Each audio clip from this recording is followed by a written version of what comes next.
Pernah terpikir konflik ribuan kilometer jauhnya bisa bikin harga barang di toko sebelah rumahmu naik?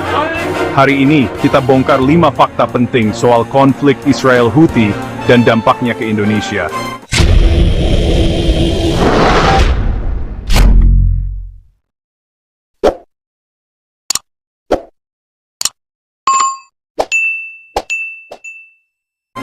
Sebuah drone melintas di Laut Merah, kapal kontainer mengubah haluan, dan tiba-tiba harga barang bisa melonjak. Ini realitas geopolitik yang sedang terjadi. Dan di video ini kita akan bahas asal-usul konflik, aksi terbaru, dampak ke pelayaran dunia, dan konsekuensi ekonominya. Mari kita mulai. Siapa sebenarnya Houthi? Nama ini sering muncul di berita, tapi banyak yang belum tahu siapa mereka, dan apa tujuan mereka. Houthi, atau Ansar Allah, adalah kelompok Syiah Zaidiyah dari Yaman Utara. Mereka mulai muncul di akhir 1990-an, awalnya sebagai gerakan sosial dan keagamaan yang menentang korupsi, ketidakadilan, dan pengaruh asing di Yaman. Gerakan ini tumbuh dari keresahan masyarakat lokal yang merasa terpinggirkan oleh pemerintah pusat. Pada tahun 2014, Houthi berhasil merebut ibu kota Sanaa. Sejak saat itu, mereka terlibat dalam perang saudara sengit melawan pemerintah Yaman yang didukung koalisi militer Arab Saudi dan sekutunya. Konflik ini telah berlangsung bertahun-tahun tanpa tanda-tanda akan segera berakhir. Perang ini menyebabkan krisis kemanusiaan besar, dengan jutaan warga Yaman terpaksa mengungsi, kekurangan makanan, dan akses kesehatan yang sangat terbatas. Banyak anak-anak menjadi korban, dan infrastruktur negara hancur lebur.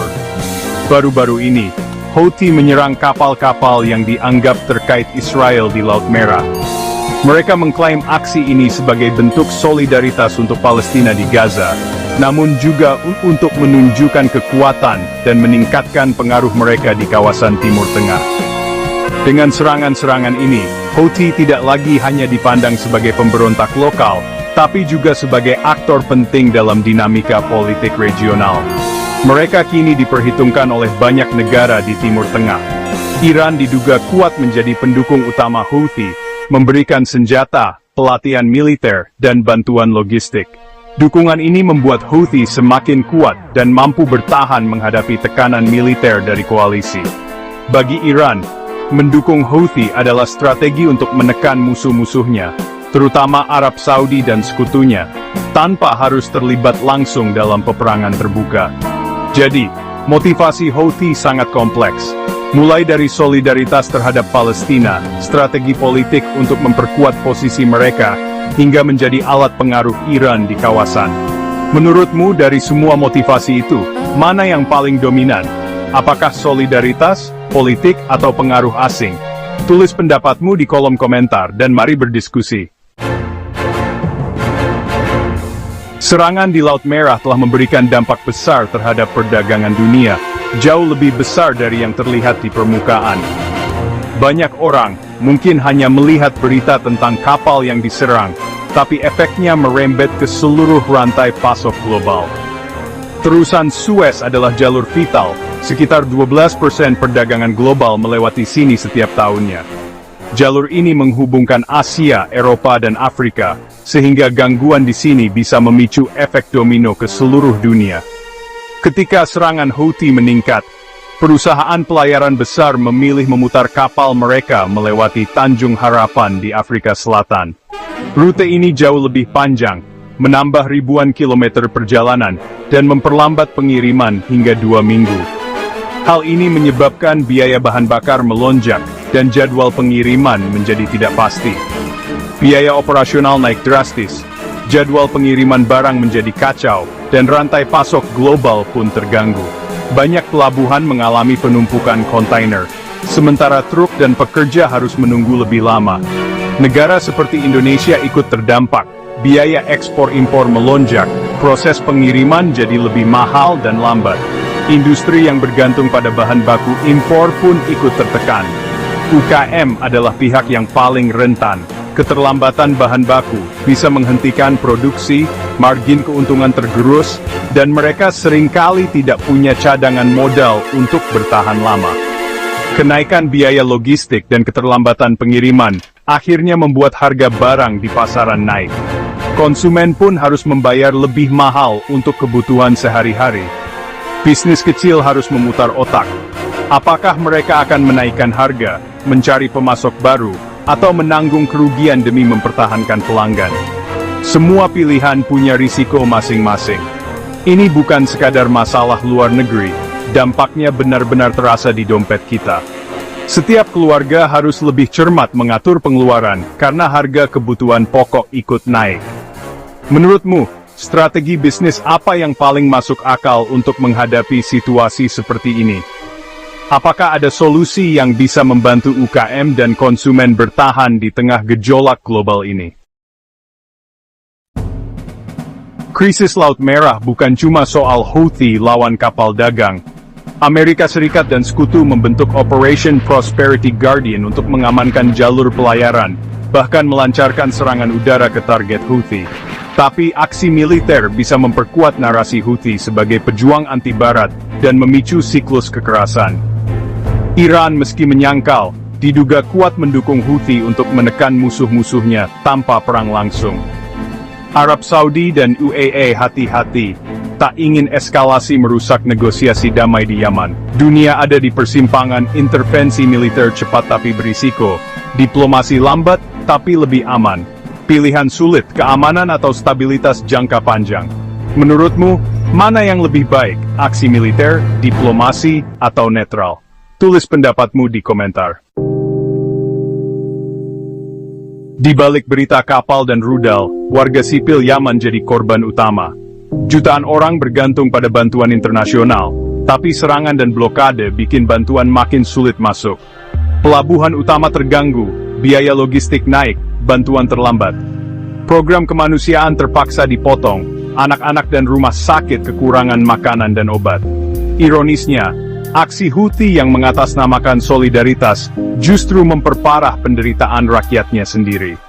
Serangan balasan koalisi juga berisiko menambah korban sipil dan merusak infrastruktur penting.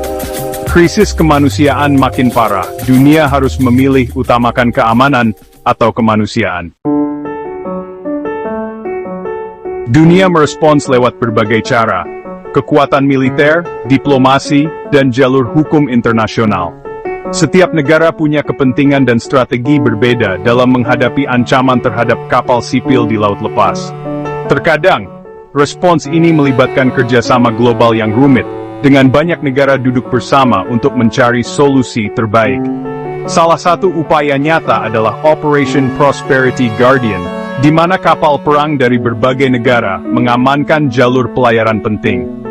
Operasi ini memang meningkatkan keamanan, tapi juga membawa risiko eskalasi konflik yang lebih luas, karena kehadiran militer asing bisa memicu reaksi keras dari pihak lawan. Selain kekuatan militer, sanksi ekonomi dan pelabelan kelompok Houthi sebagai organisasi teroris digunakan untuk menekan dan memutus sumber pendanaan mereka. Namun, langkah ini seringkali berdampak pada kehidupan sehari-hari warga sipil, memperburuk kondisi ekonomi dan kemanusiaan di wilayah konflik. Jalur hukum juga terbuka. Serangan terhadap kapal sipil jelas melanggar hukum laut internasional, seperti yang diatur dalam UNCLOS. Negara-negara korban bisa membawa kasus ini ke Mahkamah Internasional atau Dewan Keamanan PBB, meski prosesnya panjang dan penuh tantangan hukum. Namun, di PBB, resolusi seringkali sulit ditegakkan. Hak veto dari negara-negara besar seperti Amerika Serikat, Rusia, atau Tiongkok bisa menghambat tercapainya keputusan bersama, sehingga penegakan hukum internasional menjadi tidak efektif. Di tengah kebuntuan, negara-negara seperti Oman berperan sebagai mediator. Mereka berusaha mempertemukan pihak-pihak yang bertikai, membuka ruang dialog, dan mencari solusi damai yang bisa diterima semua pihak. Setiap opsi punya risiko dan kelebihan. Tindakan militer bisa memberikan hasil cepat, tapi berbahaya dan mahal. Diplomasi cenderung lambat, namun lebih potensi menciptakan perdamaian jangka panjang. Jalur hukum sering terhambat birokrasi dan kepentingan politik.